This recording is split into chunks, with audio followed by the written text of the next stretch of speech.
Aujourd'hui, je vais répondre à une question que l'on me pose très souvent. C'est pourquoi le silence de Dieu?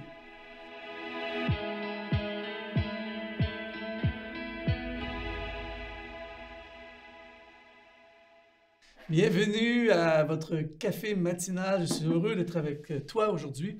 On va vivre un moment très important pour ta journée, mais aussi pour ta vie. On va parler de quelque chose qui fait en sorte que beaucoup de gens s'interrogent. C'est pourquoi, parfois, on a l'impression que Dieu est silencieux. On a l'impression, on vit des choses difficiles, on vit des combats, des batailles, des défis dans notre vie. Et on se demande comment se fait-il qu'on a l'impression, on prie et on a l'impression que Dieu n'entend pas ou Dieu ne réagit pas. Et j'aimerais t'annoncer que l'une des façons de Dieu de nous parler, c'est au travers le silence. Et souvent, des gens viennent me voir, ils ont perdu leur point de repère. Peut-être que ce matin, alors que tu regardes ce message, tu traverses un moment complexe dans ta vie. Peut-être que justement, tu te demandes où est Dieu dans ma situation, mais j'ai des très bonnes nouvelles. Reste jusqu'à la fin. Tu vas voir avec moi comment Dieu parle et surtout Dieu agit même lorsqu'il est silencieux. La clé, c'est de comprendre comment Dieu fonctionne. On va regarder ensemble aujourd'hui, on va regarder à trois contextes, en fait, trois plateaux qui vont t'aider à comprendre comment Dieu fonctionne. Quand tu comprends comment Dieu, j'appelle ça le modus operandi de Dieu, quand tu comprends comment il fonctionne, eh bien, ça t'aide à comprendre pourquoi parfois il est silencieux. J'aimerais lire un texte dans le livre d'Esther, au chapitre 2, au verset 5, qui dit « Il y avait dans Suse, la capitale, un Juif nommé Mardoché, qui avait été amené de Jérusalem parmi les captifs déportés avec Jéconia, roi de Juda, par Nebuchadnezzar, roi de Babylone. Et il élevait Hadassa, qui est Esther, fille de son oncle, car elle n'avait ni père ni mère. À la mort de son père et de sa mère, Mardoché l'avait adoptée pour fille. » Bon, il faut comprendre que là, Mardoché vit quelque chose de profondément négatif. Il est exilé, il est loin de sa patrie. Il devait certainement se dire « Qu'est-ce que je fais ici? Où es-tu, Dieu? » Et en même temps que lui, il y a sa nièce Esther qui, elle, se retrouve orpheline et il va la prendre chez lui, il va s'occuper d'elle. En fait, il y a une grande leçon ici, juste une parenthèse pour te dire que les gens parfois attendent qu'il se passe quelque chose, attendent que tout devienne parfait avant de faire quelque chose de bon. Mais l'une des choses que tu dois comprendre aujourd'hui, c'est que même dans le silence de Dieu, on doit agir et on doit faire des choses. On avance pareil comme si Dieu parlait, même si Dieu ne semble pas parler. Parce que ce que tu dois comprendre, c'est que Dieu travaille dans les coulisses. Et dans cette histoire d'Esther et de Mardoché, eh bien, ça nous aide à comprendre comment Dieu fonctionne. C'est-à-dire qu'il y a trois plateaux en même temps. Dieu doit positionner Mardoché, Dieu doit positionner Esther, et en même temps, Dieu doit régler un génocide qui est en train de se préparer sur la nation. Donc, il y a trois scénarios en même temps. Et là, je vais te dire quelque chose de violent qui est très important qu'on puisse comprendre, c'est qu'il n'y a pas que mes problèmes qui doivent être réglés.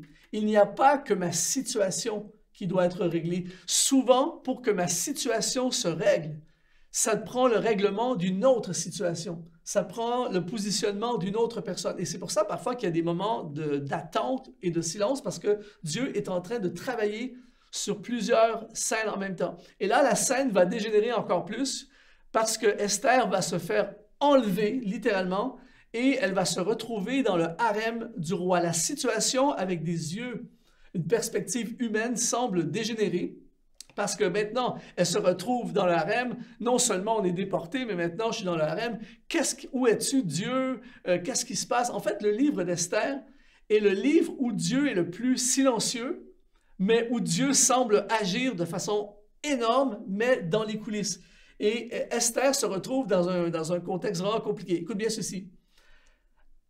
Mardoché va faire ce qu'il peut. Au lieu de tomber en mode victime de sa situation et bouder Dieu, parce que Dieu ne parle pas, il fait ce qu'il peut. Ça, c'est une clé. Si tu veux que des choses se passent dans ta vie, même dans les temps compliqués, fais ce que tu peux dans le contexte. Et j'aime beaucoup ce passage dans Romains chapitre 8, verset 28, qui dit « Nous savons du reste que toute chose concourt au bien de ceux qui aiment Dieu. » Quand on étudie le texte grec original, ça veut dire « Toute chose travaille ensemble pour ceux qui sont dans leur destinée. » Et ce passage explique tellement bien le silence de Dieu. C'est-à-dire que ce n'est pas parce que tu n'entends pas Dieu ou que tu ne vois pas quelque chose prendre place que Dieu n'agit pas. Il agit dans les coulisses. Et au chapitre 2 de Esther, au verset 11, il est écrit « Chaque jour, Mardoché allait et venait dans la cour de la maison des femmes pour savoir comment se portait Esther et comment on la traitait. » En fait, ici, on voit que Mardoché essaie de faire le mieux qu'il peut avec la situation. C'est vraiment complexe. Dieu ne semble pas parler, mais il va voir qu'est-ce qui se passe avec Esther. Attention, en faisant ça, sans le savoir, il va se positionner pour quelque chose d'extraordinaire. C'est-à-dire qu'il va y avoir un complot parce qu'il est là, parce qu'il fait du mieux qu'il peut dans le contexte. Il va être témoin d'un complot d'assassinat contre le roi. Et parce que Esther est positionnée dans le palais, eh bien, il va pouvoir parler à Esther qui va pouvoir avertir le roi et sauver la vie du roi. Dans le moment le plus compliqué de sa vie, il va être un instrument pour sauver la vie du roi. Écoute bien ceci. Encore une fois, c'est silencieux, mais il se passe des choses. Écoute bien ceci. En plus, il va faire quelque chose qui va donner aucun résultat dans sa vie au moment présent. Mais il y a plein de choses que tu fais. Quand tu fais la bonne chose, même si tu ne vois pas, même si tu ne ressens rien, même si tu n'entends rien, tu prépares ton futur. Il ne le sait pas à ce moment-là, Mardoché, mais il est en train de préparer son futur, même si, après avoir fait ça, le scénario n'a pas changé, c'est encore aussi compliqué et Dieu est encore silencieux. Mais, au chapitre 3 d'Esther, chapitre 3, verset 1, « Après ces choses, le roi Assuérus fit monter au pouvoir Aman, et tous les serviteurs du roi qui se tenaient à la porte du roi fléchissaient le genou et se prosternaient devant Aman, car tel était l'ordre du roi à son égard. Mais Mardoché ne fléchissait point le genou et ne se prosternait point. » Là, comme si ça n'allait pas déjà assez mal, il y a un gars qui s'appelle Aman qui va être élevé comme le numéro 2 du pays et Mardoché ne va pas se prosterner devant lui, ne va pas compromettre devant lui et Aman va devenir tellement frustré qu'il va démarrer un processus de génocide. On est d'accord pour dire que c'est un peu exagéré comme rébellion, mais il va y arriver des choses dans ta vie parfois et dans ma vie où le combat n'a pas de sens, c'est démesuré et où est Dieu? On a l'impression, où es-tu Seigneur? Et à ce moment-là, Mardoché pouvait peut-être se poser des questions, où es-tu Seigneur dans un contexte aussi terrible? Et ce qui est fort dans cette situation, c'est que parfois, nos ennemis peuvent devenir les portiers de notre destinée. Parce que Aman, qui à ce moment-là est épouvantable, va préparer la table pour que Mardoché puisse entrer dans le plan de Dieu. Et même si c'est silencieux. Et là, Aman va même préparer la pendaison de Mardoché. Comme si... Et ce que les yeux voient à ce moment-là, c'est profondément négatif. Mais regarde bien. Mardoché va aller voir Esther pour l'avertir, mais il va lui dire une parole très, très puissante dans Esther, chapitre 4, verset 14. Il dit « Et qui sait, Esther, si ce n'est pas pour un temps comme celui-ci que tu es parvenu à la royauté? » C'est-à-dire que tout est négatif, mais qu'est-ce qui nous dit que ce n'est pas Dieu qui t'a placé dans cette position pour que tu puisses intervenir, pour que tu puisses agir, même si c'est silencieux. Et c'est exactement ce qui va arriver. Esther va organiser un festin pour le roi et elle va avertir le roi de la situation. Et pendant ce temps-là, Mardoché jeûne parce que la situation est désespérée. Il fait tout le temps la bonne chose Et c'est ça que tu dois retenir aujourd'hui. Il fait toujours la bonne chose, même si ses yeux ne voient rien arriver, et même s'il n'entend pas Dieu, et même si Dieu a l'air absent, il fait toujours la bonne chose. Et là, il va jeûner. Pendant la nuit, le roi va se réveiller et va se rappeler de cet homme qui lui a sauvé la vie.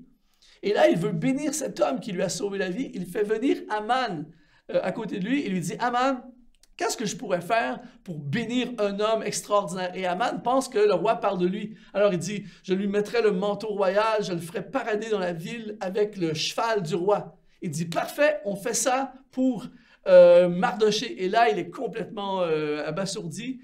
Du jour au lendemain, Mardoché va se retrouver dans la ville en train de parader sur le cheval du roi avec le manteau du roi. Tout ça pour te dire, mon ami, que du jour au lendemain, ta situation peut changer complètement.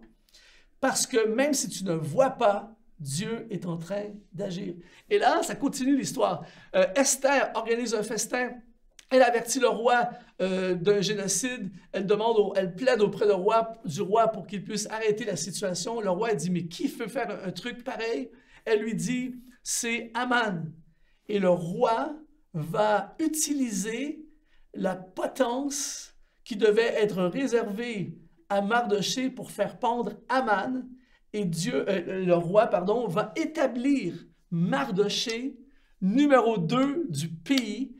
Esther devient la reine du pays qui va devenir une reine célèbre qui, des milliers d'années plus tard, on parle encore d'elle, et le génocide va être neutralisé.